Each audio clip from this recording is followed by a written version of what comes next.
Hello everyone welcome to ace online. ఈ వీడియోలో మనం డిసెంబర్ 21 నుంచి డిసెంబర్ 31 వరకు ఉన్నటువంటి కరెంట్ అఫైర్స్ని చూద్దాం. సో యాజ్ యూజువల్‌గా మీ అందరికి తెలుసు మన ఏస్ అకాడమీ యాప్ పేరేంటిది ఏస్ ఆన్లైన్. సో ఈ ఇంజినీరింగ్ సర్వీసెస్ గానీ, గేట్ కోర్సెస్ గానీ, APPSC, TSPSC, AEE, AE courses కోసం గానీ, లేదా జెన్‌కో కోసం గానీ, ఎస్ఎస్సీ, జేఈఈ కోర్సెస్ కోసం గానీ, ప్రీ రికార్డెడ్ ఆన్లైన్ క్లాసెస్‌ని మీరు పర్చేస్ చేయాలనుకుంటే ఏస్ ఆన్లైన్ అనే యాప్‌ని డౌన్‌లోడ్ చేసుకోండి గూగుల్ ప్లే స్టోర్ నుంచి. ఇంతవరకు మన ఏస్ ఆన్లైన్ అనే యాప్ అనేది మనకు ఆండ్రాయిడ్ వెర్షన్‌లోనే అవైలబిలిటీ ఉంది. ఇప్పుడు డెస్క్‌టాప్ వెర్షన్‌లో ఆర్ ట్యాబ్ వెర్షన్‌లో కూడా అవైలబిలిటీ ఉంది. డెస్క్‌టాప్ వెర్షన్‌లో కూడా కన్వర్ట్ చేయడం జరిగింది. సో ఆండ్రాయిడ్‌తో పాటు అంటే మొబైల్ వెర్షన్‌తో పాటు మనకి డెస్క్‌టాప్ వెర్షన్ కూడా అవైలబిలిటీలోకి వచ్చింది. సో కాబట్టి ఎవరైతే మీకు ఇంకా మొబైల్‌లో చూడడం కష్టంగా ఉందో, డెస్క్‌టాప్ కోసం వెయిట్ చేస్తున్నారో వాళ్ళకి ఇది మంచి అవకాశం. సో గూగుల్ ప్లే స్టోర్ నుంచి మనకి ఏస్ ఆన్లైన్ యాప్‌ని డౌన్‌లోడ్ చేసుకొని ఏ టైప్ ఆఫ్ వెర్షన్ అయినా మీరు యాక్సెస్ చేయడానికి అవకాశం ఉంది. ఏస్ ఆన్లైన్. ఓకే. యాజ్ యూజువల్‌గా సో మన కరెంట్ అఫైర్స్‌లోకి వెళ్ళిపోదాం. Right. So day of the epidemic preparedness. ఇప్పుడు మీ అందరికి తెలుసు కరోనా అనేది మనకి థర్డ్ వేవ్ అనేది ఇంపాక్ట్ అవుతుంది. సో ఇలాంటి ఏవైతే ఎపిడమిక్స్ వస్తాయో, ఎపిడమిక్స్ గానీ, పాండమిక్స్ గానీ వచ్చినప్పుడు జనరల్‌గా వాటిని ప్రివెంట్ చేయడానికి కోసం జనాలకు ఒక అవేర్‌నెస్‌ని తీసుకురావాలి. అలా అని చెప్పేసి మన కరోనా ఎఫెక్ట్ అయిన తర్వాతనే so United Nations International Organization 2020 సంవత్సరం నుంచే మనకి ఒక డేని డిక్లేర్ చేయడం జరిగింది. That is the day of the epidemic preparedness అనేది లాస్ట్ ఇయర్ నుంచి సెలబ్రేట్ చేస్తున్నాం. మొట్టమొదటిసారిగా లాస్ట్ ఇయర్ 2020లో జరిగింది. ఆ తర్వాత 2021 అంటే మొన్న డిసెంబర్‌లో జరిగింది. ఇప్పుడు 2022లో ఉన్నాం. But still so this is our second day. Every year మనము 27థ్ డిసెంబర్‌ని మనం సెలబ్రేట్ చేస్తున్నాము. ఏంటిది? International day of the epidemics 27థ్ డిసెంబర్‌ని ఎవ్రీ ఇయర్ సెలబ్రేట్ చేసుకుంటున్నాము. ఎప్పటినుంచి లాస్ట్ 2020లో మొదటిసారి, 2021లో ఇది రెండవసారి. అండ్ నెక్స్ట్ ఇప్పుడు 2022 డిసెంబర్ అంటే ఇంకా చాలా డేస్ ఉంది కదా! సో అది మూడవది. సో ఎందుకంటే మరి కరోనా పాండమిక్ వచ్చిన తర్వాతనే ప్రపంచానికి ఈ ఎపిడమిక్స్ గురించి ఏదైనా కొంచెం అవేర్‌నెస్ తీసుకురావాలనే ఆలోచన మొదలైంది. దాంట్లో భాగంగానే ఈ డిసెంబర్ 27థ్ ఎవ్రీ ఇయర్ యునైటెడ్ నేషన్స్ ఏం డిక్లేర్ చేసింది? So day of epidemics. Next United Nations conference on disarmament. So ఇది యునైటెడ్ నేషన్స్ ఉండే ఒక ఇంపార్టెంట్ ఆర్గనైజేషన్. ఇది దేనిపైన వర్క్ చేస్తుంటది ఎప్పుడు? డిసార్మమెంట్ పైన పనిచేస్తుంటది. ఆయుధాలు అనేటివి ఏ దేశాలు కూడా ఎక్కువ మొత్తంలో ప్రొడక్షన్ చేయకూడదు అనే దాని మీద సో పనిచేస్తూ ఉంటుంది డిసార్మమెంట్. సో దానికి సంబంధించి ప్రతి కంట్రీ యొక్క రిప్రజెంటేటివ్ ఉంటాడు. దీని యొక్క హెడ్ క్వార్టర్ వచ్చేసి మనకి జెనీవా, స్విట్జర్లాండ్‌లో ఉంది. United Nations so conference on the disarmament ఇది ఈ ఆర్గనైజేషన్ ఎక్కడుంది? మనకి జెనీవాలో ఉంది. అయితే ఈ ఆర్గనైజేషన్‌లో ఏ ఏ కంట్రీస్ అయితే మెంబర్స్ ఉంటాయో, ఆ కంట్రీ నుంచి ఎవరో ఒకరు ఏముంటారు అక్కడ అథారిటీగా పనిచేయాల్సి ఉంటుంది. మన ఇండియా నుంచి మనం ఎవరిని పంపిస్తున్నాం? Doctor Anupam ray. So, doctor Anupam ray senior diplomat of the 1994 foreign services ఆఫీసర్‌ని మన ఇండియా అనేది ఇప్పుడు అక్కడ రిప్రజెంటేటివ్‌గా అపాయింట్ చేయడం జరిగింది ఈ ఆర్గనైజేషన్‌కి. So, that is the next permanent representative to ambassador to the United Nations conference on the డిసార్మమెంట్‌కి మన పర్మనెంట్ రిప్రజెంటేటివ్‌గా అపాయింట్ చేసాము ఈ డిప్లొమాట్‌ని. ఏ ఆర్గనైజేషన్‌కి? United Nations conference on the ఈళ్ళేం చేస్తారు ఇండియా తరపు నుంచి మాట్లాడడానికి అని సింపుల్‌గా చెప్పాలి అంటే. Okay. Right. Next Narendra Modi పైన ఒక బుక్ సంజీవ్ వర్మ గారు రాయడం జరిగింది. So, 'the Modi and the gambit'. 'The Modi gambit 2.0' అని. 'The Modi gambit and decoding the Modi 2.0' అంటే రెండవసారి ప్రైమ్ మినిస్టర్ అయినప్పుడు మోదీ ఏం చేయాలనుకుంటుండే, ఏమేం చేశారనేది. సో, ఇది 'the Modi and the decoding the Modi 2.0'. So, దీని యొక్క ఆథర్ వచ్చేసి ఎవరు మనకి? Sanjeev Varma. And next World Press Freedom Index. ఇది ఎవ్రీ ఇయర్ మనకు మే మంత్‌లో రిలీజ్ అవుతుంటది జనరల్‌గా ఈ ఫ్రీడమ్ ఇండెక్స్ అనేది. So, World Press Freedom index అనేది ప్రపంచంలో ప్రెస్ ఫ్రీడమ్ అంటే నథింగ్ బట్ జర్నలిస్ట్‌ల పైన అటాక్స్ జరుగుతున్నాయా? జర్నలిస్ట్ ఏదైనా స్వేచ్ఛగా పొలిటీషియన్స్‌ని క్వెషన్స్ అడగడానికి ఛాన్స్ ఉందా? లేదా? జర్నలిస్ట్ ఏమైనా గవర్నమెంట్‌కి అగెయిన్స్ట్‌గా వార్తలు రాస్తుంటే వాళ్ళని చంపేస్తున్నారా? అంటే కొడుతున్నారా? జైళ్ళలో పెడుతున్నారా? ఇలాంటివన్నీ తీసుకొని ఈ రిపోర్ట్ ప్రిపేర్ చేయడం జరుగుతది. ఇది వరల్డ్ ప్రెస్ ఫ్రీడమ్ ఇండెక్స్ అనేది. సో, ఈ రిపోర్ట్‌ని ప్రిపేర్ చేసే వాళ్ళు ఎవరంటే సో, రిపోర్టర్స్ వితౌట్ బార్డర్స్ అనే ఒక ఆర్గనైజేషన్ అనేది ఎవ్రీ ఇయర్ మనకి మే మంత్‌లో రిలీజ్ అవుతుంటుంది. మరి ఇప్పుడెందుకు చెప్తున్నాం సార్ మనం అంటే, మే మంత్‌లో రిలీజ్ అయిన దానికి దీనికి సంబంధం ఏంటిదంటే, గవర్నమెంట్ ఆఫ్ ఇండియా అనేది ఈ రిపోర్ట్‌ని యాక్సెప్ట్ చేయట్లేదు. మా దేశంలో జర్నలిస్ట్‌ల పైన దాడులు జరగడం లేదు. మా దేశంలో మనకి ఇండియన్ కాన్స్టిట్యూషన్‌లో మీ అందరికి తెలుసు ఆర్టికల్ 19 ప్రకారము మనకేముంది freedom of speech and expression ఉంది. ఆ ఫ్రీడమ్ ఆఫ్ స్పీచ్ ఎక్స్‌ప్రెషన్‌లోనే మీడియా కూడా భాగమే ఆర్టికల్ 19(1)లో. సో, కాబట్టి మా దేశంలో ఫ్రీడమ్ అనేది ఉంది. జర్నలిస్ట్‌ల పైన ఎవరిపైన గాని అటాక్స్ జరగడం లేదు. ఈ రిపోర్ట్‌లో మన ఇండియానే 142 ర్యాంక్‌లో ఉంది. ఏది? ప్రెస్ ఫ్రీడమ్ ఇండెక్స్‌లో నార్వే అనేది ఒకటవ ర్యాంక్‌లో ఉంటే, ఇండియా అనేది దాదాపు 142 ర్యాంక్‌లో ఉంది ఇండియా. సో, మా ఇండియా అనేది ఇంత దారుణమైన పరిస్థితిలో లేదు. మేము మంచిగానే ఉన్నాయి. మా మా దేశంలో జర్నలిస్ట్‌లకు స్వేచ్ఛ ఎక్కువుంది. మీరిచ్చిన ర్యాంకింగ్‌ని మేము యాక్సెప్ట్ చేయట్లేదు అని గవర్నమెంట్ ఆఫ్ ఇండియా సో చెప్తుంది. సో ఈ 142 ర్యాంక్‌లో ఉంది ఇండియా అనేది. సో ప్రెస్ ఫ్రీడమ్ ఇండెక్స్ లోపల. కానీ ఇది ర్యాంక్ అనేది రాంగు. మీరనుకున్నట్టుగా మా దేశంలో జర్నలిస్ట్‌ల పైన దాడులు, మీడియా పైన దాడులు అలా ఏం లేవు. సో ఈ ర్యాంక్‌ని మేము యాక్సెప్ట్ చేయట్లే అని సో గవర్నమెంట్ ఆఫ్ ఇండియా అంటుంది. సో అందువల్ల ఇది కాంట్రోవర్సీ వల్ల ఇది న్యూస్‌లో ఉంది. ఏది world Press Freedom index. Norway అనేది ఉంటే ఇండియా అనేది ఎక్కడుంది? 142 ర్యాంక్‌లో ఉంది. నెక్స్ట్ సాహిత్య అకాడమీ అవార్డ్స్. ఎవ్రీ ఇయర్ అనేది మనకి సాహిత్య అకాడమీ అనేది మన ఇండియన్ లాంగ్వేజెస్‌లో దాదాపు 24 లాంగ్వేజెస్‌లో రాసినటువంటి బుక్స్‌లలో ఈ సాహిత్య అకాడమీ 24 మందికి ఇస్తారనమాట. అందులో ఈ 24లో 22 లాంగ్వేజ్‌లు ఎక్కడున్నాయి? ఇండియన్ కాన్స్టిట్యూషన్‌లోని 8థ్ షెడ్యూల్‌లో ఉంటాయి మనకి 22 కాని 2 8థ్ షెడ్యూల్‌లో లేనివి అండ్ 22 8థ్ షెడ్యూల్‌లో ఉన్నవి. మొత్తం కలిపి 24 భాషలు. 24 భాషలలో మనకి సాహిత్య అకాడమీ అవార్డ్స్ ఎవ్రీ ఇయర్ ఇస్తారు. ఎవరిస్తారు? సాహిత్య అకాడమీ ఇస్తుంది. ఎప్పటి నుంచి? 1954 నుంచి. సో ఈ సాహిత్య అకాడమీ అవార్డ్స్ అనేది 24 భాషలలో ఇస్తారు. ఇప్పుడు 24 భాషలలో మనం గుర్తుపెట్టుకోవాలంటే ఇంపాసిబుల్. సో కాబట్టి మనం 3 భాషలే గుర్తుపెట్టుకోవడానికి ట్రై చేద్దాం ఎగ్జామ్ పర్పస్‌లో. రైట్. దాంట్లో ఒకటొచ్చేసి ఇంగ్లీష్. సో ఇంగ్లీష్ వచ్చేసి మనకి నమితా గోఖలే రిసీవ్ చేసుకున్నారు. So 'the things to leave behind' అనే బుక్‌కి. ఓకే. నెక్స్ట్ హిందీ వచ్చేసి మనకి దయా ప్రకాష్ సిన్హా. ఎవరు? దయా ప్రకాష్ సిన్హా హిందీకి సంబంధించిన నేషనల్ లాంగ్వేజ్ కాబట్టి గుర్తుపెట్టుకోవాలి. ఇంగ్లీష్ అనేది ఇంటర్నేషనల్ లాంగ్వేజ్ అండ్ సో ఇదొకటి దయా ప్రకాష్ శర్మ. అండ్ తెలుగు రాష్ట్రాల నుంచి తెలుగు అయితే మనకి తెలంగాణ ప్రాంతానికి చెందినటువంటి folk singer and writer Goreti వెంకన్నకి రావడం జరిగింది సాహిత్య అకాడమీ అవార్డు. దేనికి సంబంధించి? వల్లంకి తాళం. సో వల్లంకి తాళం అనే దానికి సో గోరెట్టి వెంకన్న గారికి సాహిత్య అకాడమీ అవార్డ్ 2021 రావడం జరిగింది. ఈ 3 గుర్తుపెట్టుకోవాలి. హిందీ గాని, ఇంగ్లీష్ కానీ, తెలుగు కానీ సాహిత్య అకాడమీ అవార్డ్స్ 1954 నుంచి ఎస్టాబ్లిష్‌మెంట్ జరగడం జరిగింది. రైట్. నెక్స్ట్ శక్తి క్రిమినల్ లాస్. శక్తి క్రిమినల్ లాస్ అనేది మహారాష్ట్ర గవర్నమెంట్ తీసుకొచ్చినటువంటి ఒక క్రిమినల్ లాకి సంబంధించినటువంటి అమెండ్‌మెంట్. ఎవరైతే మనకి సో హీనియస్ క్రైమ్స్ చేస్తారో అంటే రేప్ గాని ఇవి ఉంటాయి కదమ్మా! It became the second criminal laws amendment rape and gang rape. ఇది ఇక్కడ ఉన్నాయి చూడండి. Rape and gang rape. Rape కానీ, గ్యాంగ్ రేప్ చేసిన వాళ్ళందరికీ కూడా డైరెక్ట్‌గా ఉరి శిక్షణ విధించడం అనేది ఈ చట్టం యొక్క ముఖ్య ఉద్దేశ్యము.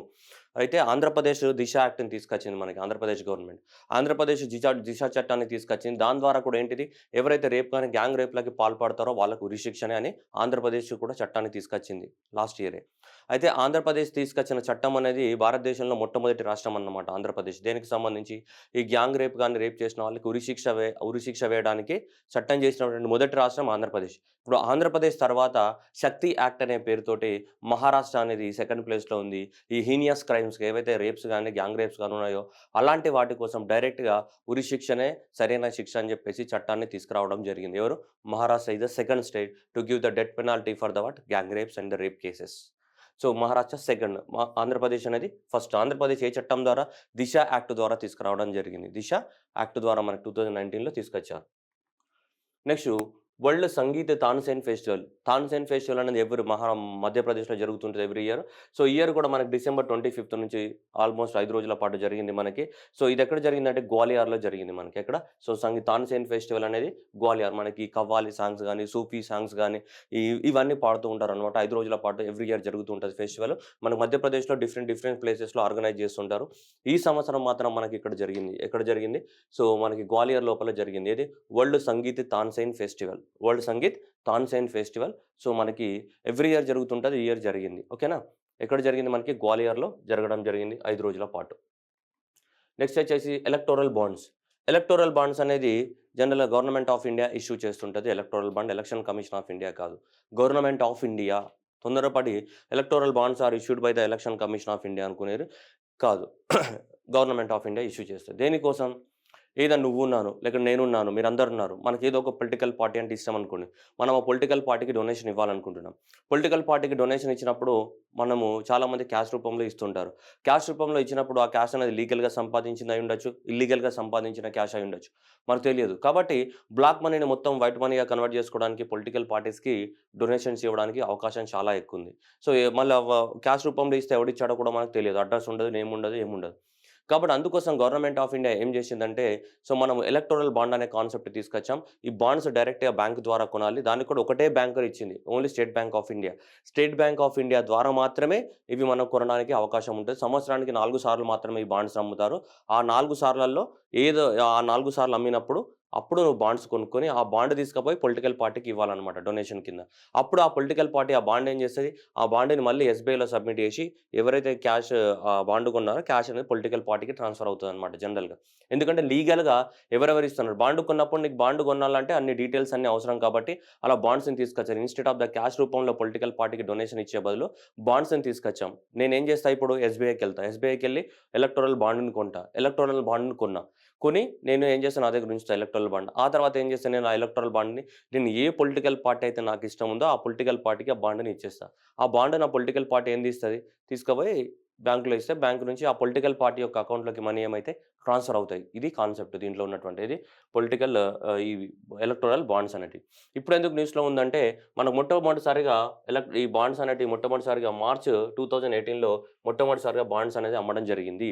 Sale of the electoral bonds will be open from the జనవరి 1, 2022. ఇది ఇప్పుడు బాండ్స్ అమ్ముతారంట. ఇప్పటి నుంచి జనవరి 1 నుంచి 2010 వరకి. రె జనవరి 1 నుంచి 10 వరకి 2022. దీనికి ఎవరు ఆథరైజింగ్ ఏజెంట్ ఒకటే ఒక బ్యాంక్‌ని ఆథరైజ్ చేశారు. ఇది స్టేట్ బ్యాంక్ ఆఫ్ ఇండియాని. ఎలక్టోరల్ బాండ్స్‌కి సంబంధించి. Next bond is used to financial instrument to make the donations to the political parties. ఇది ఇంతకు ముందు చెప్పింది. ఎంత ఉంటాయి మల్టిపుల్స్ ఆఫ్ ద మినిమమ్ ₹1000 నుంచి మాక్సిమం లిమిట్ అనేది మనకు లేదు దానికి. ఎంతని ఇవ్వచ్చు. మినిమమ్ మాత్రం ఎంత ₹1000 నుంచి గాని, మల్టిపుల్స్ ఆఫ్ ద 1000 గాని, 10,000 గాని, 1,00,000 గాని, 10,00,000 గాని, 1,00,00,000 గాని goes on like maximum limit ఏం లేదు ఎలక్టోరల్ బాండ్‌కి. మినిమమ్ లిమిట్ మాత్రం ఎంత ఉంది ₹1000 అనేది మినిమమ్ లిమిట్ అనేది ఉంది. సో, ఇది ఎలక్టోరల్ బాండ్స్ దేని ప్రకారం తీసుకొచ్చారు representation of the people's act 1951 ప్రకారం ఎలక్టోరల్ బాండ్స్ అనేటివి తీసుకురావడం జరిగింది గవర్నమెంట్ ఆఫ్ ఇండియా. ఈ ఎలక్టోరల్ బాండ్స్ ద్వారా డొనేషన్‌ని యాక్సెప్ట్ చేయాలంటే, ఆ పొలిటికల్ పార్టీకి ఖచ్చితంగా 1% ఆఫ్ ద ఓట్లు వచ్చి ఉండాలి. అంతకుముందు జరిగినటువంటి జనరల్ ఎలక్షన్‌లలో 1% ఆఫ్ ద ఓట్ ఖచ్చితంగా వచ్చి ఉండాలి. 1% ఆఫ్ ద ఓట్లు ఏవైతే వస్తాయో, వాళ్ళు మాత్రమే ఈ ఎలక్టోరల్ బాండ్స్ ద్వారా డొనేషన్స్ తీసుకోవడానికి అవకాశం ఉంది. ఓకే. 1% ఖచ్చితంగా వచ్చి ఉండాలి జనరల్ ఎలక్షన్‌లో. ఓకే. సింపుల్‌గా చెప్పాలంటే నేను రూ. 1000 డొనేషన్ ఇవ్వాలనుకుంటే రూ. 1000 ఇవ్వకుండా ఏమి ఇవ్వచ్చు? బాండ్ ఇవ్వచ్చండి. బాండ్ ఇస్తే ఏముంటది లీగల్. క్యాష్ ఇస్తే ఇల్లీగల్ దాని మీనింగ్ సింపుల్‌గా. దానికోసమే ఈ బాండ్స్ అమ్ముతూ ఉంటారు. సో, మినిమమ్ 1000 నుంచి మాక్సిమం ఎంత వరకన్నా కొనుక్కోవచ్చు. ఎక్కడ ఓన్లీ స్టేట్ బ్యాంక్ ఆఫ్ ఇండియాలో. ఎవరు ఇష్యూ చేస్తారు? గవర్నమెంట్ ఆఫ్ ఇండియా ఇష్యూ చేస్తుంది. సంవత్సరానికి ఎన్ని సార్లు అమ్ముతారు? 4 సార్లు మాత్రమే అమ్ముతారు. ఇప్పుడు మనకు అమ్ముతున్నారనమాట ఇప్పుడు. ఎప్పుడు జనవరి 1 నుంచి 10థ్ వరకి ఈ టైంలో నువ్వు కొనుక్కోవాలి. కొనుక్కొని ఈ 10 రోజులలో కొనుక్కోవాలి. కొనుక్కొని అది తీసుకపోయి అది పొలిటికల్ పార్టీకి ఇచ్చేయాల్సి ఉంటుంది. ఓకే. వాటినే మనం ఏమంటాం? ఎలక్టోరల్ బాండ్స్ అని చెప్తుంటాం. Next rhino transfer. ఈ రైనోస్ ఏవైతే ఉన్నాయో మనకు తెలుసు ఇవి రైనోస్ అనేటివి ఖడ్గమృగములు. ఈ ఖడ్గమృగాలు ఏవైతే ఉన్నాయో ప్రపంచం లోపల అవి అంతరించిపోవడానికి దగ్గరగా ఉన్నాయి. అంటే క్రిటికల్లీ ఎండేంజర్డ్ స్పీసీస్ అన్నమాట ఇవి. ఏంటిది? క్రిటికల్లీ ఎండేంజర్డ్ స్పీసీస్ స్టేటస్‌లో ఉన్నాయి. అంటే అంతరించిపోవడానికి చాలా దగ్గరగా ఉన్నాయి. అంటే వాటి సంఖ్య అనేది రోజు రోజుకి ఏమైపోతోంది? తగ్గిపోతా ఉందని. సో, అంతరించిపోవడానికి చాలా దగ్గరగా ఉన్నాయి. Possibly are extinct in the wild అని. ఓకే. సో, వాటి నంబర్ అనేది చాలా 200 కన్నా తక్కువగా ఉందండి. 200-250 ఆ రేంజ్‌లోనే ఉందండి దాని మీనింగ్. అయితే చూద్దాం. అయితే ఇప్పుడు ఏం జరిగిందంటే ఈ వైట్ రైనోస్‌ని కాపాడాలన్న ఉద్దేశ్యంతోటి ఏం చేశారంటే recently that is 30 white colour rhinos. A rhinos? White కలర్‌లో ఉన్నవి. So, that is from south Africa నుంచి రవాండా అనే దేశానికి మనకి బోయింగ్ 747 చార్టర్డ్ ప్లేన్ ద్వారా దాదాపు 30 రైనోస్‌ని మనము వేరే దేశానికి ట్రాన్స్‌ఫర్ చేయడం జరిగింది. ఏ దేశం నుంచి ఏ దేశానికమ్మా? సౌత్ ఆఫ్రికా నుంచి రవాండాకి. అర్థమైందా? రివర్స్‌లో ఇస్తాడు ఎగ్జామినేషన్‌లో. రవాండా నుంచి సౌత్ ఆఫ్రికా, సౌత్ ఆఫ్రికా నుంచి రవాండాకనేది మనకు కావాలి. కాబట్టి that is south Africa to Rwanda వరకి మనకి ఇది తీసుకెళ్లడం జరిగింది. ఈ వైట్ కలర్‌లో ఉన్న రైనోస్ అనేది. ప్రపంచంలో ఇంతవరకి ఎప్పుడు కూడా ఇన్ని రైనోస్‌ని ఒక దేశం నుంచి ఇంకో దేశానికి మనము ట్రాన్స్‌పోర్ట్ చేసినట్టు లేదు చరిత్రలో. కాబట్టి this is the largest ever rhino transfer in the world. ఇంతవరకి 2 ట్రాన్స్‌ఫర్ చేయొచ్చు, 3, 4 తీసుకెళ్లారు తప్ప ఒకటేసారి 30ని ఒక చార్టర్ ప్లేన్‌లో ఒక దేశం నుంచి ఇంకో దేశానికి తీసుకెళ్ళినట్టు ఎక్కడ లేదు. ఇదే first time that is the largest rhino transfer ever. Okay. South Africa నుంచి రాండి. ఎందుకంటే కాపాడాలని అక్కడ ఎక్కువ మొత్తంలో హంటర్స్ పోచింగ్ చేస్తున్నారు కాబట్టి సౌత్ ఆఫ్రికాలో అవి అంతరించిపోవడానికి దగ్గరగా ఉన్నాయి కాబట్టి సో వాటిని వేరే దేశానికి ట్రాన్స్‌ఫర్ చేయడం జరిగింది. నెక్స్ట్ హైడ్రో పవర్ ప్రాజెక్ట్స్ ఇవన్నీ రట్టాగొట్టాలి. రేణుకాజీ డ్యామ్ ప్రాజెక్ట్ గాని, లూహ్రీ స్టేజ్ 1 హైడ్రో పవర్ ప్రాజెక్ట్ గాని, so Dhaula Sindh hydro power project గాని, స్వర్ణకుద్దు హైడ్రో పవర్ ఇవన్నిటికి కూడా నరేంద్ర మోదీ గారు మనకి ఫౌండేషన్ స్టోన్ వేయడం జరిగింది in the state of Himachal Pradesh. ఏ రాష్ట్రంలో? ఇవన్నీ కూడా హిమాచల్ ప్రదేశ్‌లో ఉన్నాయి. ఇయన్నీ కూడా చిన్న చిన్న హైడ్రో ఎలక్ట్రిక్ పవర్ ప్రాజెక్ట్స్ ఇవన్నీ కూడా. సో, ఈ చిన్న చిన్న హైడ్రో ఎలక్ట్రిక్ పవర్ ప్రాజెక్ట్స్ అన్నిట్లో కూడా మనకి ఫౌండేషన్ స్టోన్ వేయడం జరిగింది. గుర్తుపెట్టుకోవచ్చు. రేణుకా, లుహ్రీ, ఓకే, ధౌలా సింధ్ అండ్ స్వర్ణకుద్ ఇవన్నీ కూడా హిమాచల్ ప్రదేశ్. నెక్స్ట్ వచ్చేసి ఫండ్ షిప్ రిపేర్ ఫెసిలిటీ. ఈ ఫండ్ షిప్ రిపేర్ ఫెసిలిటీ అంటే షిప్స్‌కి సంబంధించిన రిపేర్‌ది. ఇది గౌహతి దగ్గర ఉంది మనకి. సో, కాబట్టి మనకి మినిస్టర్ గారు ఎళ్లి ఇక్కడ ఏమేం వర్కులు జరుగుతున్నాయి, ఏం చేస్తున్నాయని ఒకసారి మనకి అక్కడ చెకప్ చేయడం జరిగింది. రివ్యూ చేయడం జరిగింది. సో, కాబట్టి ఎగ్జామినేషన్‌లో నేను ఇంత స్టోరీ అంతా ఎవడు అడగడు. యాక్చువల్లీ నేను అడిగేది ఒకటే ఒకటి. ఈ ఫండ్ షిప్ రిపేర్ ఫెసిలిటీ అనేది ఏ రాష్ట్రంలో ఉంది అన్నాడు. అది అడుగుతాడు నిన్ను. ఇది ఎక్కడ ఉంది? గౌహతి, అస్సాంలో ఉంది మనకి. ఈ మిగతాదంతా మనకు అవసరం లేదు సొల్లంతా కూడా. జస్ట్ ఎగ్జామ్ పాయింట్ ఆఫ్ వ్యూలో నీకు ఇది ఈ మన షిప్ రిపేరింగ్‌లని ఏమంటాం మనం సింపుల్‌గా చెప్పాలంటే డాక్ యార్డ్స్ అంటాం. డాక్ యార్డ్స్ అంటే ఏం జరుగుతాయి అక్కడ? షిప్స్ అన్నీ ఆగి ఆగి ఉంటాయి. వాటన్నిట్లని కూడా ఏం చేస్తాం? రిపేర్ చేస్తుంటాం. సింపుల్‌గా మన భాషలో చెప్పాలంటే బస్ డిపో లాంటిదనేది డాక్ యార్డ్ అనేది. సో, కాబట్టి ఆ డాక్ యార్డ్ అనేది ఎక్కడుంది? లేదంటే షిప్ రిపేరింగ్ ఫెసిలిటీ ఎక్కడుందని అడగవచ్చు. ఓకే. ఎక్కడుందమ్మా? Guwahati, Assam. Next super typhoon Rai. So, typhoons అంటే ఏంటిది మనకి? Typhoons are nothing but cyclones. సైక్లోన్స్‌ని మనం ఒక్కొక్క దేశాలలో ఒక్కొక్క పేరుతోటి పిలుస్తుంటాం. మన సైక్లోన్స్ అనుకోండి. సైక్లోన్స్‌ని మనం ఇండియాలో ఏమంటాం? తుఫాన్స్ అని చెప్తుంటాం. ఆస్ట్రేలియాలో సైక్లోన్స్‌ని ఏమంటారు మన వాళ్ళు? విల్లీ విల్లీ అని చెప్తుంటాం. ఆస్ట్రేలియాలో సైక్లోన్స్‌ని విల్లీ విల్లీ అని చెప్తుంటాం. ఇండోనేషియా గాని, చైనా గాని, థాయిలాండ్ గాని ఈ దేశాలలో మనం సైక్లోన్స్‌ని ఏమంటున్నాం జనరల్‌గా? టైఫూన్స్ అంటున్నాం. ఇండియాలో అయితే ఏమంటావు? తుఫాన్స్ అంటావు. ఇండియాలో గాని, బంగ్లాదేశ్‌లో గాని, శ్రీలంకలో గాని, పాకిస్తాన్‌లో గాని అన్ని మన నైబరింగ్ కంట్రీస్ అన్నిటిలో కూడా సేమ్ తుఫాన్ అని వాడతాం. ఆస్ట్రేలియాలో ఏం వాడుతున్నావు? విల్లీ విల్లీ అని వాడుతున్నావు. అదే అమెరికాకెళ్ళావనుకో, అమెరికాకెళ్తే ఏమంటావు? హరికేన్స్ అని చెప్తుంటావు. ఓకే. అట్లాగే ఇక్కడ ఇండోనేషియా గాని, థాయిలాండ్ గాని, చైనాకెళ్తే ఇదే ఏ పేరుతోటి వాడుతున్నాం? మనం టైఫూన్ అనే పేరుతోటి వాడుతున్నాం. సో, ఈ టైఫూన్ రాయ్ ఇప్పుడు వచ్చిన దాని పేరేంటిది? Typhoon Rai. So, typhoon Rai అనేది ఏంటిది? Super typhoon. ఎప్పుడు సూపర్ టైఫూన్ అంటారు? దాని యొక్క స్పీడ్ అనేది 175 కిలోమీటర్స్/అవర్ కన్నా ఎక్సీడ్ అవుతే అప్పుడు దాన్ని సూపర్ సైక్లోన్ అని చెప్తుంటాం. లేదంటే సూపర్ టైఫూన్. సైక్లోన్ అన్నా, టైఫూన్ అన్నా ఒకటే కదా! కానీ దేశం వేరు. దేశం మారుతది. సో, అలా ఇప్పుడు వచ్చిన దాని పేరేంటిది? రాయ్. Super typhoon Rai. దాని పేరేంటి? ఏం పేరు పెట్టినారు? రాయ్ అనేది. సో, ఇండియన్ ఓషన్ లోపల ఏ దేశాన్ని హిట్ అయిందనేది మనకి ఇంపార్టెంట్ ఇది. ఇదే కదా ఎగ్జామ్‌లో అడిగేది. సో, సూపర్ టైఫూన్ రాయ్ అనేది ఈ మధ్య కాలంలో న్యూస్‌లో ఉంది. ఏ దేశాన్ని హిట్ అయిందని అడుగుతాడు. థాయిలాండా, ఫిలిప్పైన్సా, ఇండోనేషియా పక్కపక్కన దేశాలు అన్ని ఆప్షన్‌లు ఇస్తాడు. మన కన్‌ఫ్యూజన్ క్రియేట్ అయితది ఎగ్జామినేషన్‌లో. సో, కాబట్టి పర్టిక్యులర్‌గా మీరు పక్కాగా గుర్తుపెట్టుకోవాల్సింది ఫిలిప్పైన్స్ దేశాన్ని హిట్ అయినటువంటి సైక్లోన్ పేరేంటిది మనకి? Typhoon Rai. Okay. Right. Next వచ్చేసి ఉజాలా. ఉజాలా అంటే ఏంటిది? సన్‌లైటే కదా! ఉజాలా అంటే మనకి లైట్. సో, ఉజాలా అనేది లైట్. ఇది దేనికి సంబంధించింది? So, Unnat Jyoti affordable LEDs for the all. ఇది దీని పూర్తి పేరేంటిదంటే Ujala is nothing but Unnat Jyoti affordable LED bulbs for the all. So, మామూలుగా ఎల్‌ఈడీ బల్బ్స్ అనేటిది మనం చూసుకుంటే ₹180 నుంచి 240 రూపీస్ వరకే ఉంటుంది మనకి. ఓకే. 7 వాట్స్ గాని, 12 వాట్స్ గాని ₹180 నుంచి ₹240 వరకే మనకి ఎల్ఈడీ బల్బ్స్ మన ఇంట్లో వాడుతుంటాం కదమ్మా చిన్న చిన్నవి. ఆ ఎల్ఈడీ బల్బ్స్ అనేటివి ఉంటాయి. కానీ గవర్నమెంట్ ఆఫ్ ఇండియా ఏం చేసిందంటే ఈ ఎల్‌ఈడీ బల్బ్స్‌ని సబ్సిడీ రూపంలో ఒక్కొక్క రాష్ట్రంలో ఒక్కొక్క రేటు. కొన్ని రాష్ట్రాలలో ₹10కి ఇచ్చింది. కొన్ని రాష్ట్రాలలో ₹12కి ఇచ్చింది. కొన్ని రాష్ట్రాలలో ₹20కి సప్లై చేశారనమాట. సబ్సిడీ బేసిస్ పైన చాలా పెద్ద ఎత్తున ప్రొడక్షన్ చేసి. ఎందుకంటే మామూలుగా మనం ప్రస్తుతం వాడుతున్నటువంటి ఇన్‌కాండిసెంట్ ల్యాండ్స్ ఏవైతే ఉన్నాయో వాటి వల్ల ఎక్కువ మొత్తంలో కార్బన్ డయాక్సైడ్ అవన్నీ రిలీజ్ అయ్యి పవర్ అంతా కూడా వేస్ట్ అయిపోతుంది. హీట్ బాగా రిలీజ్ అవుతుందని చెప్పేసి పవర్ సేవ్ చేయడానికి కోసం కూడా సో ఈ ఎల్ఈడి బల్బ్స్‌ని ఇంట్రొడ్యూస్ చేయడానికి కోసం మనకి ఈ ఉజాలా అనే స్కీమ్‌ని గవర్నమెంట్ ఆఫ్ ఇండియా స్టార్ట్ చేసింది లాంగ్ బ్యాక్ 2016లో. దానిలో భాగంగానే ఈ సబ్సిడీ బేసిస్ పైన ఎల్ఈడి బల్బ్స్ అనేవి సప్లై చేయడం జరిగింది మనకి ఇండియాలో. అయితే ఇప్పుడు ఇదెందుకు న్యూస్‌లో ఉందనుకుంటే ఇప్పటివరకు దాదాపు 50 లక్షల వరకు ఎల్ఈడి బల్బ్స్‌ని రీచ్ అయినట్టు గవర్నమెంట్ ఆఫ్ ఇండియా అనేది చెప్తుంది. That is what remarkable achievement. 1,00,00,000 bulbs ఇవ్వాలనుకుంది. దాంట్లో ఆల్రెడీ 50% ఆఫ్ ద మార్క్‌ని అచీవ్ చేసింది. ఆల్‌మోస్ట్ 7 వాట్ బల్బ్స్ గాని, లేదంటే 12 వాట్స్ ఎల్‌ఈడీ బల్బ్స్ గాని దాదాపు కొన్ని రాష్ట్రాలలో ₹10, ₹12 రాష్ట్రాన్ని బట్టి ఉంది. బట్ సో జనరల్‌గా అయితే ఒక 1,00,00,000 మందికి 1,00,00,000 బల్బుల్ని సప్లై చేయాలనుకుంది. ఇప్పుడు ఆల్రెడీ ఈ ఉన్నత జ్యోతి అఫోర్డబుల్ ఎల్ఈడీస్ ఫర్ ఆల్ కింద మనకి 50 లక్షల ఎల్‌బీడీ బల్బ్స్‌ని ఇండియా మొత్తంలో ₹10కో, ₹12కో సో ఇచ్చినట్టు గవర్నమెంట్ ఆఫ్ ఇండియా చెప్తుంది. Next first intelligence transportation system. ఇట్లాంటి ఇంటెలిజెంట్ ట్రాన్స్‌పోర్టేషన్ సిస్టమ్ అనేది మనకు జపాన్‌లోనే ఉంది. ఎక్కువ మొత్తంలో వాడుతుంటారు. మన దేశాలలో ఇంత ఇంటెలిజెంట్‌గా ఉన్నటువంటి ట్రాన్స్‌పోర్టేషన్ సిస్టమ్ లేదు.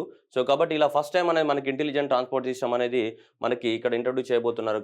ఈ 6 లైన్‌లో ఇక్కడ నుంచి ఇక్కడ వరకు ఇది the first intelligent transportation system on the 6 line road of the eastern peripheral express way of the Ghaziabad, Uttar Pradesh. ఉత్తరప్రదేశ్‌లోని గజియాబాద్ ఏదైతే ఉందో ఉత్తరప్రదేశ్‌లోని గజియాబాద్ దగ్గర మనకి 6 లైన్‌ల హైవే ఉంది. 6 లైన్‌ల హైవే ఉత్తరప్రదేశ్‌లోని గజియాబాద్. ఈ 6 లైన్ హైవే ఏదైతే ఉందో ఈ 6 లైన్ హైవే గజియాబాద్ ఏదైతే ఉందో 6 లైన్ హైవే సో దీనికి సంబంధించి మనకి ఇంటెలిజెంట్ ట్రాన్స్‌పోర్టేషన్ సిస్టమ్ పనిచేస్తూ ఉంటది. అంటే కొత్త టెక్నాలజీ ద్వారా ఎక్కడెక్కడ ట్రాఫిక్ జామ్ అయిపోయింది, ఎక్కడెక్కడ ఎయిర్ పొల్యూషన్ కాన్సంట్రేషన్ ఎక్కువగా ఉంది, ఎక్కడెక్కడ మనకి ఏమంటాం ఫాగ్ అనేది ఫామ్ అయిపోయింది, ఎక్కడ స్లోగా రావాలి, అవన్నీ ఎప్పటికప్పుడు ఇన్ఫర్మేషన్ అనేది మనకి అవైలబిలిటీ ఉంటాయి ఆ పెద్ద పెద్ద బోర్డుల రూపంలో, డిస్ప్లే రూపంలో. అలాంటి ఒక సిస్టమ్ ఇది. The first intelligent transportation system అనేది ఈ గజియాబాద్ రూట్‌లో మనకి ఇంట్రొడ్యూస్ చేయబోతున్నారు భారతదేశంలో. ఓకే. గజియాబాద్ దగ్గర ఉన్నటువంటి ఉత్తరప్రదేశ్‌లో ఆ 6 లేన్ ఎక్స్‌ప్రెస్ వేలో. Next DTTC. సో డీటీటీసీ అంటే DTTC stands for this one defence technology test centre. And next వచ్చేసి బ్రహ్మోస్ మ్యానుఫ్యాక్చరింగ్ సెంటర్. ఈ 2 అనేటివి కొత్త ఆర్గనైజేషన్స్. 2 కూడా మనకి సో డీఆర్‌డీఓ లక్నోలో పనిచేయడం. డీఆర్‌డీఓ ల్యాబొరేటరీ లక్నోలో, ఉత్తరప్రదేశ్‌లో ఉన్న లక్నోలో ఈ 2 ఆర్గనైజేషన్స్ ఫెసిలిటీస్‌ని కూడా అక్కడ డెవలప్ చేస్తున్నారు.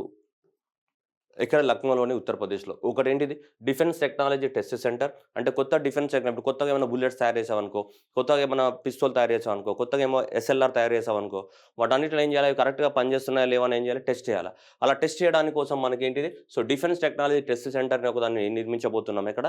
లక్నోలో. అలానే బ్రహ్మోస్ మనకు బ్రహ్మోస్ అనేది ఏంటిది? Supersonic missile. సో బ్రహ్మోస్ అనేది మన భారతదేశంలో ఉన్నటువంటి ఏంటిది? సో ఇది సూపర్‌సోనిక్ క్రూయిజ్ మిసైల్. సో ఈ బ్రహ్మోస్ మిసైల్ ఏదైతే ఉందో ఆ బ్రహ్మోస్ మిసైల్స్‌ని తయారు చేయడానికి కూడా మనకు ఒక మ్యానుఫ్యాక్చరింగ్ సెంటర్‌ని పెట్టబోతున్నాము. బ్రహ్మోస్ మిసైల్‌కి సంబంధించి. అలాగే ఏవైనా కొత్త డిఫెన్స్ టెక్నాలజీ ఇండియాలో ఇంట్రొడ్యూస్ అయితే ఆ డిఫెన్స్ టెక్నాలజీ సెంటర్‌ని ఏం చేయడానికి? టెస్ట్ చేయడానికి లక్నో అండ్ ఉత్తరప్రదేశ్. ఓకే.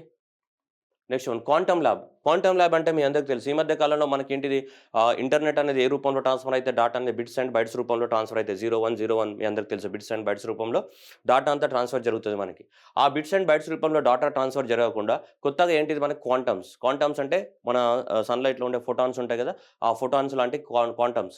ఆ క్వాంటమ్ రూపంలో మనకి డాటా అనేది ట్రాన్స్‌ఫర్ జరిగితే మనకి హ్యాక్ చేయడానికి గాని, మనకి ఇంటరప్షన్స్ కానీ ఏమి జరగవు. క్వాంటమ్ రూపంలో డాటా అనేది ట్రాన్స్‌ఫర్ జరిగితే. సో ఆ క్వాంటమ్స్ మీద రీసెర్చ్ చేయడానికి కోసం ఇండియన్ ఆర్మీ వాళ్ళు కూడా సెపరేట్‌గా ఒక క్వాంటమ్ ల్యాబ్ అనేది నిర్మించబోతున్నారు.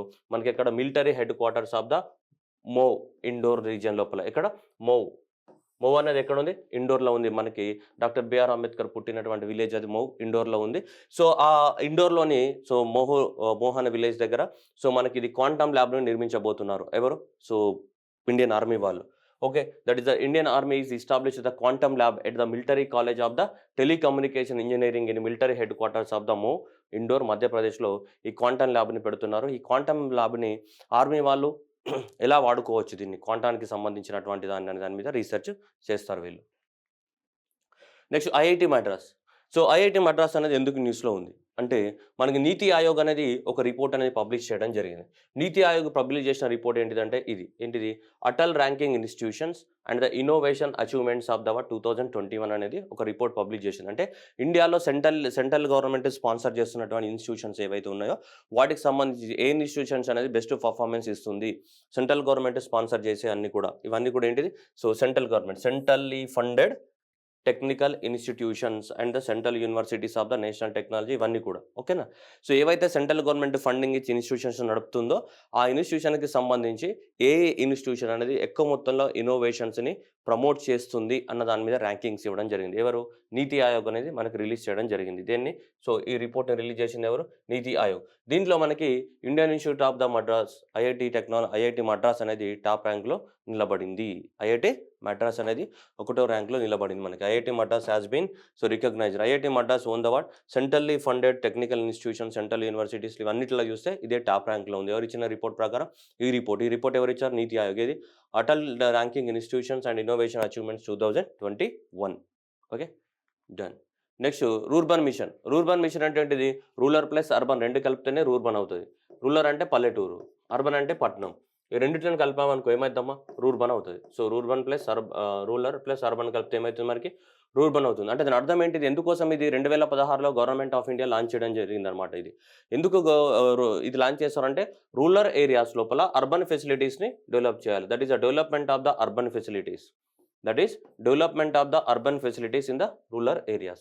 సో రూరల్ ఏరియాస్ లోపల అర్బన్ ఫెసిలిటీస్‌ని డెవలప్ చేయాలి. అంటే అర్బన్ ఏరియాస్ ఎలా ఉంటాయో అలాంటి సేమ్ ఫెసిలిటీస్ అన్నిటిని కూడా రూరల్ ఏరియాస్‌లో డెవలప్‌మెంట్ చేయాలి. దానికోసము మనకి సో ఇలా మనకి రూర్బన్ మిషన్‌ని తయారు చేయడం జరిగింది. దీని యొక్క టార్గెట్ ఏంటిదంటే 2016 నుంచి దాదాపు 2019 అన్నారు. తర్వాత 2020 వరకు ఎక్స్‌టెండ్ చేశారు. ఇలా ఈ 3 సంవత్సరాల పీరియడ్ లోపల దాదాపు 300 క్లస్టర్స్‌ని డెవలప్ చేయాలని టార్గెట్ పెట్టుకున్నారు దీని కింద. 300 క్లస్టర్స్ అంటే గ్రూప్ ఆఫ్ విలేజెస్. ఆ గ్రూప్ ఆఫ్ విలేజెస్‌ని ఏం చేయాలి? అర్బన్ ఏరియాస్‌గా మార్చాలన్నమాట. అర్బన్ ఏరియాస్‌లో ఉన్న ఫెసిలిటీస్ అన్నిటి కూడా ఆ రూరల్ ఏరియాస్ లోపల మనకు డెవలప్‌మెంట్ చేయాలి. అలా 300 క్లస్టర్స్‌ని ఈ శ్యామ్ ప్రసాద్ ముఖర్జీ రూర్బన్ మిషన్ కింద టార్గెట్ పెట్టుకున్నారు. That is providing of the urban facilities in the rural areas. అలా ఎన్ని ప్రాంతాలలో 300 ప్రాంతాలలో ఈ ఫెసిలిటీస్‌ని డెవలప్‌మెంట్ చేయాలని ఈ స్కీమ్ యొక్క ముఖ్య ఉద్దేశ్యం. అయితే దానిలో ఈ స్కీమ్ అనేది ఆల్మోస్ట్ ఎండ్‌కొచ్చేసింది. దాన్ని అంటే టైమ్ పీరియడ్ అయిపోయింది. ఇప్పుడు చూస్తే మనకి తెలంగాణ అనేది ఫస్ట్ ప్లేస్‌లో ఉంది ఈ స్కీమ్ ఇంప్లిమెంటేషన్‌లో. That is the Rakal cluster of the Sangareddy and the Jukkal cluster of the Kamareddy of the Telangana has secured first and second position respectively.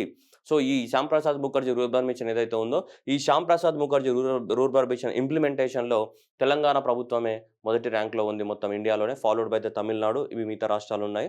So, ఈ సంగారెడ్డి గాని, ఆ తర్వాత నెక్స్ట్ మనకి కామారెడ్డి గాని, ఈ 2 కూడా ఫస్ట్ అండ్ సెకండ్ పొజిషన్‌లో ఉన్నాయి. Jukkal cluster of the Kamareddy and రాకల్ cluster of the Sangareddy. ఈ 2 కూడా మంచిగా అంటే ఆ ఏరియాస్‌లో రూరల్ ఏరియాస్ కానీ అర్బన్ ఏరియాస్‌లో ఫెసిలిటీస్‌ని బాగా డెవలప్‌మెంట్ చేశారు. ఆల్ ఇండియా లెవెల్‌లో మొదటి ర్యాంక్‌లో ఉన్నాయి. Next Bina and Panki pipeline. Bina and the Panki pipeline Kanpur. So, ఇక్కడ మనకు బినా అనేది oil refinery. Bina oil refinery అనేది మనకు మధ్యప్రదేశ్‌లో ఉంది ఇక్కడ మధ్యప్రదేశ్‌లో. సో, బినా ఆయిల్ రిఫైనరీ మధ్యప్రదేశ్‌లో ఉంది. ఈ బినా అనే ఆయిల్ రిఫైనరీ మధ్యప్రదేశ్ నుంచి ఇక్కడ మనకి ఉత్తరప్రదేశ్ ఏదైతే ఉత్తరప్రదేశ్ ఉందో, ఉత్తరప్రదేశ్ వరకు ఏమేయాలి మనకి పైప్‌లైన్ ఇవ్వాల్సి ఉంటుంది. ఏది? పంకి అనే ఏరియా ఉత్తరప్రదేశ్‌లోని పంకి అనే ఏరియా ఉంది. సో, ఈ ఉత్తరప్రదేశ్‌లోని పంకి అనే ఏరియా వరకు ఏం చేయాలి? పైప్‌లైన్ ఎయాలనుకుంటున్నారు. సో, అది దాని యొక్క ముఖ్య ఉద్దేశ్యం ఈ పైప్‌లైన్. ఇది 356 kilometres long pipeline. So, Bina అనేది ఆయిల్ రిఫైనరీ. ఆయిల్ రిఫైనరీ అంటే ఆయిల్‌ని ప్యూరిఫికేషన్ చేస్తుంటారు మనకి. సో, బినా ఆయిల్ రిఫైనరీ నుంచి పంకిని ఉత్తరప్రదేశ్ వరకు అంటే ఉత్తరప్రదేశ్‌లోని కాన్పూర్ వరకి సో, మనకి ఇది 356 కిలోమీటర్ల పైప్‌లైన్ ఎయ్యాలని ఫౌండేషన్ స్టోన్ వేయడం జరిగింది. దీన్నే మనం అంటే బినా పనికి పైప్‌లైన్ అని చెప్తున్నాం. ఓకే. అంటే ఆయిల్ ట్రాన్స్‌పోర్టేషన్ చేయడానికి కోసం మిగతావేవైనా ట్రాన్స్‌పోర్టేషన్ చేయడానికి కోసం. Next bricks bank. So, bricks bank అనేది బ్రిక్స్ దేశాలే పెట్టిన 2015లో స్థాపించడం జరిగింది. జూలై 2015లో మనకు బ్రిక్స్ బ్యాంక్స్‌ని ఎస్టాబ్లిష్‌మెంట్ చేశాయి. So, with $100 billion of the money తోటి జూలై 2015లో ఈ బ్రిక్స్ దేశాలనే పెట్టాయి ఈ బ్యాంక్. ఈ బ్యాంక్ యొక్క హెడ్ క్వార్టర్ మనకి షాంఘైలో ఉంటుంది. ఏది? Bricks bank. So, bricks bank యొక్క హెడ్ క్వార్టర్ అనేది మనకి షాంఘైలో ఉంటుంది. బ్రిక్స్ అంటే ఎవరు? బ్రెజిల్ గాని, Russia, India, China, south Africa. ఈ 5 దేశాలు కలిసి బ్యాంక్ పెట్టాయి. ఆ బ్యాంక్ పేరేమంటాం? బ్రిక్స్ బ్యాంక్ అంటాం. లేదా ఇదే బ్యాంక్స్ పేరు న్యూ డెవలప్‌మెంట్ బ్యాంక్ అని కూడా అంటాం. $100 బిలియన్ తోటి 2015 సంవత్సరంలో ఎస్టాబ్లిష్‌మెంట్ చేయడం జరిగింది. ఏది? New development banks are the BRICS bank అని చెప్తుంటాం. అయితే దీంట్లో ఇప్పటివరకు ఈ 5 దేశాలు ఉండేటివి. అంటే ఫౌండింగ్ మెంబర్స్ వీళ్ళే. బ్రిక్స్ దేశాలంటే ఈ ఐదుగురే కదా! ఈ ఐదుగురితో పాటు కొత్తగా నలుగురు కూడా జాయిన్ అయినారు. ఈ మధ్యన ఈజిప్ట్‌ని కూడా ఇన్వైట్ చేయడం జరిగింది. సో, ఈ 5 దేశాలు కాకుండా దీంట్లో ఇంకా బంగ్లాదేశ్ కానీ, నెక్స్ట్ యునైటెడ్ అరబ్ ఎమిరేట్స్ కానీ, ఆ తర్వాత వచ్చేసి ఉరుగ్వే అనే ఈ 3 దేశాలు రీసెంట్‌గా జాయిన్ అవ్వడం జరిగింది. దాంతో పాటు ఇప్పుడు ఈ డిసెంబర్ 2021లో ఈజిప్ట్‌ని కూడా మనం 4వ కంట్రీగా ఇన్వైట్ చేయడం జరిగింది. 4వ నాన్ మెంబర్ కంట్రీ. అంటే ఔట్‌సైడ్ ద బ్రిక్స్ దేశాలలో. మొత్తం ఎన్ని దేశాలనేటి ఇప్పుడు 9 దేశాలన్నట్టు. ఔట్‌సైడ్ ద బ్రిక్స్ ఎన్నున్నాయి? 4 ఉన్నాయి. ఏవి? Bangladesh, UAE and Uruguay and Egypt కూడా ఇప్పుడు జాయిన్ అవుతామని చెప్తుంది. దేంట్ల? ఈ బ్రిక్స్ బ్యాంక్‌లో మేము కూడా జాయిన్ అవుతామని చెప్తున్నాయి. ఈ బ్రిక్స్ బ్యాంక్ 5 దేశాల కూటమి. $100 బిలియన్ హెడ్ క్వార్టర్ ఎక్కడ ఉంటది? షాంఘైలో ఉంటుంది. లేదా ఈ బ్రిక్స్ బ్యాంక్‌ని ఏమంటాం? న్యూ డెవలప్‌మెంట్ బ్యాంక్ అని కూడా అంటాం. Next Jhansi station. మీ అందరికి తెలుసు 1857 భారత ప్రథమ స్వతంత్ర సంగ్రామం ఇండియన్ ఫ్రీడమ్ స్ట్రగుల్ అని చెప్తుంటాం. That first Indian freedom struggle. So, అప్పుడు మనకు ఝాన్సీ రాణి చేసింది ఎక్కడ? ఝాన్సీ అనే పట్టణంలో మనకు ఝాన్సీ అనేది పోరాటం చేసింది కదా! సో, ఝాన్సీ అనేది పోరాటం చేసింది. సో, ఆ ఝాన్సీలో మనకి లక్ష్మీబాయి పోరాటం చేసింది కాబట్టి, ఆ ఝాన్సీలో ఉన్న రైల్వే స్టేషన్ పేరు ఏమని మార్చారు? వీరాంగన లక్ష్మీబాయి రైల్వే స్టేషన్ అని మార్చడం జరిగింది. ఏ రైల్వే స్టేషన్ పేరు? Jhansi railway station. ఉత్తరప్రదేశ్‌లో ఉన్న ఝాన్సీ రైల్వే స్టేషన్ పేరు. So, Veerangana Lakshmibai railway station పేరుగా మార్చడం జరిగింది.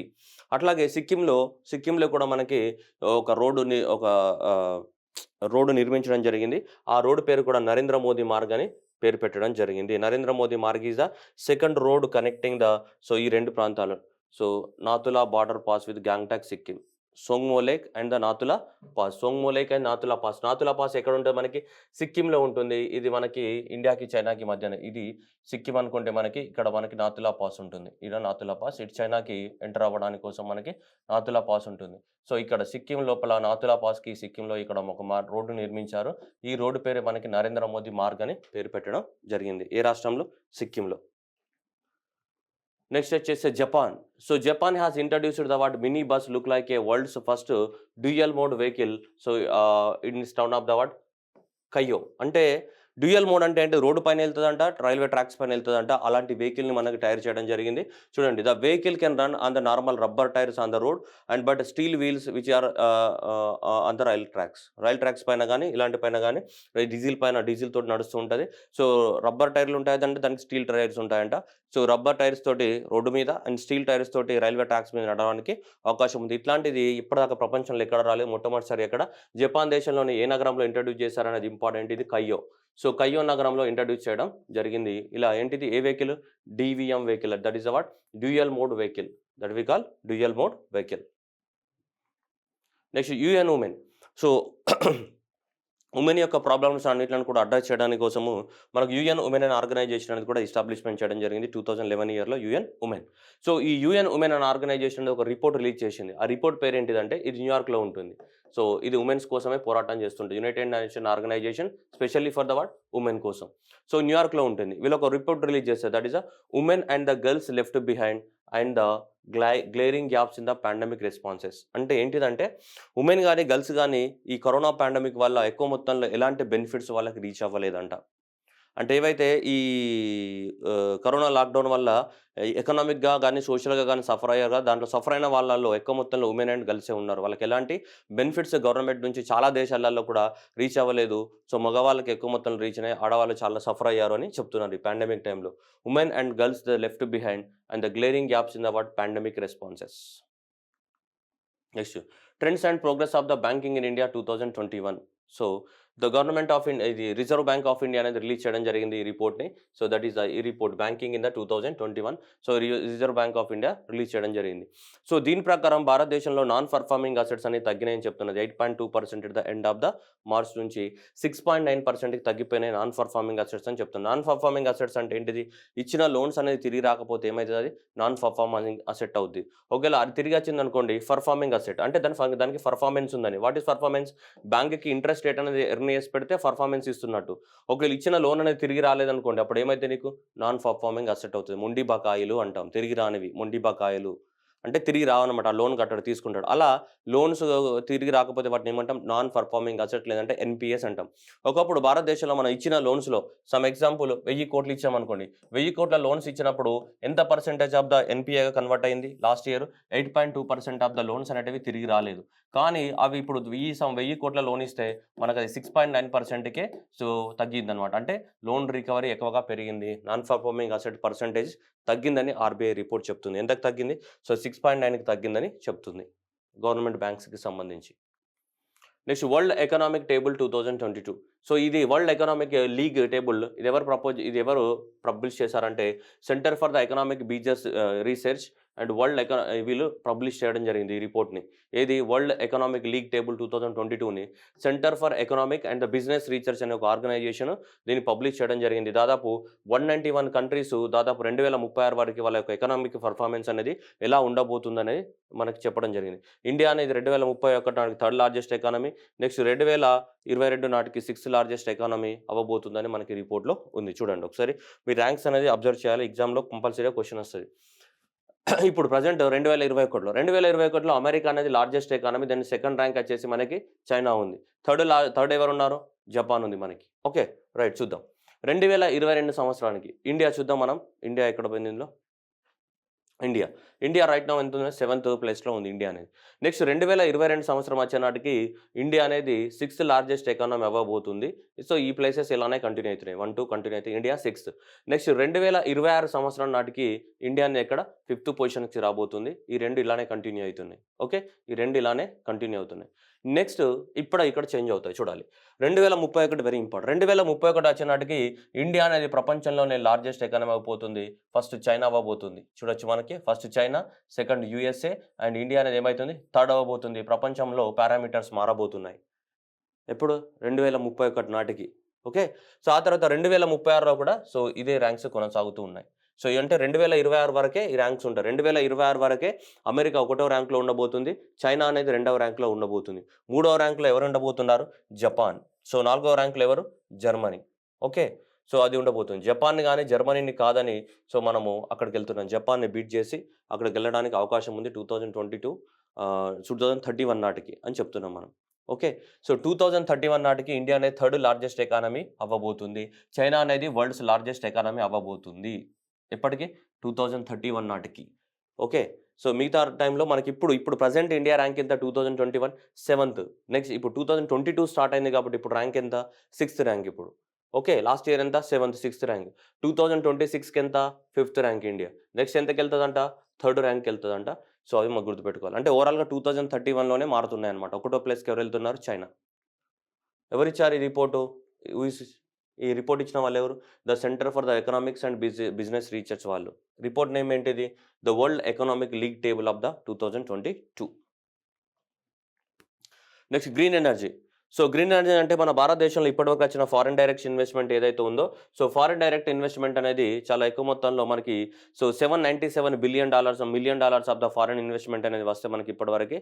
సో దాంట్లో sorry sorry $7.27 billion of the foreign direct investment వస్తే దీంట్లో మనకు గ్రీన్ ఎనర్జీలో ఇన్వెస్ట్‌మెంట్ చేసింది ఎంత? 797 మిలియన్ డాలర్స్ అనేది మనకి ఈ గ్రీన్ ఎనర్జీ లోపల ఇన్వెస్ట్‌మెంట్ చేసాం. అంటే సోలార్ ఎనర్జీ గాని, విండ్ ఎనర్జీ గాని ఇవి ఉంటాయి కదా! వాటికి సంబంధించి ఇన్వెస్ట్‌మెంట్ చేసిందంతా 790 ఔట్ ఆఫ్ 7.27 బిలియన్ లోపల 797 మిలియన్స్ మనం. Okay. Next air travel bubble agreement. Air travel ఈ కోవిడ్-19 కారణాల దృష్ట్యా మనకు సౌదీ అరేబియాకి గాని, ఇండియాకి కానీ ఏమైనాయి సో ఈ ఫ్లైట్స్ అనేటివి కొంచెం ఆపేయడం జరిగింది. సో అందువలన మనం ఏవైనా సరే ఏమంటాం మనం ఎమర్జెన్సీ మెడిసిన్స్ గాని, ఫుడ్ గాని ఇవన్నీ కూడా ట్రాన్స్‌ఫర్ చేయాల్సి ఉంటుంది కాబట్టి సో అలా మన కమర్షియల్ దానికోసం ఏం చేసామంటే సౌదీ అరేబియా తోటి ఈ ఎయిర్ బబుల్ అనే అగ్రీమెంట్ రాసుకున్నాం. ఈ ఎయిర్ బబుల్ అనే అగ్రీమెంట్ ఏంటిదంటే టెంపరరీగా ఏ 2 దేశాల మధ్యనైనా గాని కమ్యూనికేషన్ అనేది ఆపేసినప్పుడు ఎమర్జెన్సీ ఫెసిలిటీస్ కోసము మనము కొన్ని ఫ్లైట్‌లను నడుపుతుంటాం. దాన్నే ఈ ఎయిర్ బబుల్ అగ్రీమెంట్ అని చెప్తుంటాం మనం. Okay. Temporary arrangements. These are the what temporary arrangements. మరి అన్నీ మొత్తం గూడా బంద్ చేస్తే కష్టం గదా! కోవిడ్-19 వల్ల. సో ఫుడ్ గాని ఇవన్నీ కూడా టెంపరరీగా తీసుకెళ్లాల్సి ఉంటుంది గదా! సో అలా టెంపరరీ అరేంజ్‌మెంట్ పేరే ఎయిర్ బబుల్ అగ్రీమెంట్. మన ఇండియా అనేది సౌదీ అరేబియా అనేది ఈ ఎయిర్ బబుల్ అగ్రీమెంట్ చేసుకోవడం జరిగింది మనకి.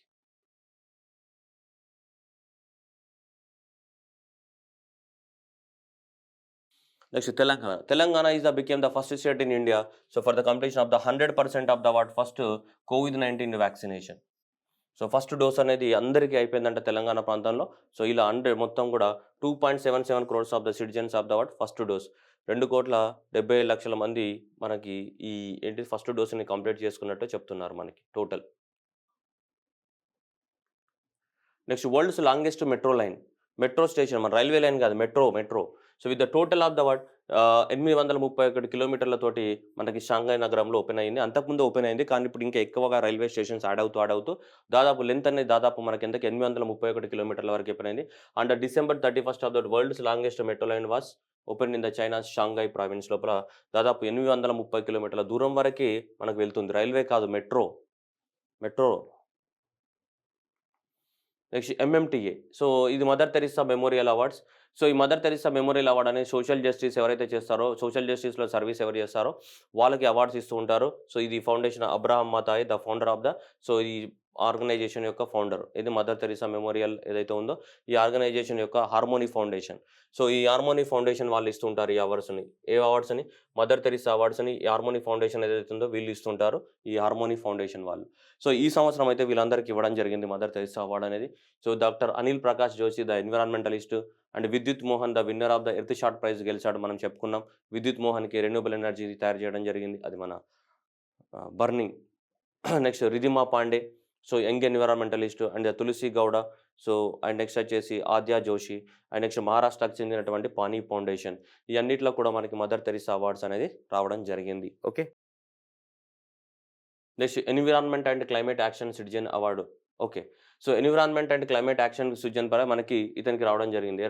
విరాల్ సుధీర్ భాయ్ దేశాయ్. గుజరాత్ రాష్ట్రానికి చెందినటువంటి విరాల్ సుధీర్ భాయ్ దేశాయ్‌కి ఈ అవార్డ్ అనేది రావడం జరిగింది.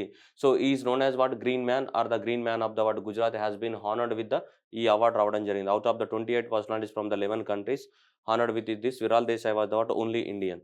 సో దాదాపు చాలా మందికి ఈ అవార్డ్ ఇవ్వడం జరిగింది. దాదాపు 28 పర్సన్స్‌కి దాంట్లో ఇండియా నుంచి మనకు ఈ అవార్డ్‌ని గెలుచుకున్న తర్వాత ఇతనే ఎవరు? So Virubhai Desai. Next 'PETA year of the year' మనకు 'Alia Bhatt' heroine, 'RRR', 'triple R' heroine Alia Bhatt is selected as award.